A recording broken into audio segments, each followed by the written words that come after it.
The other day there's a river that came down here. I mean, it was just amazing just how much water came in. And this area was submerged underwater.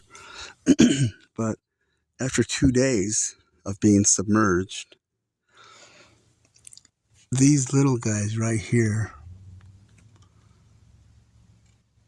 have come back out, cleaning house.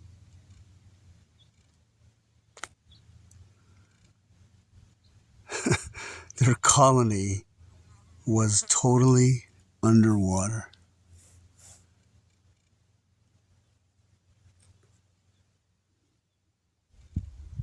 So look at these little workers.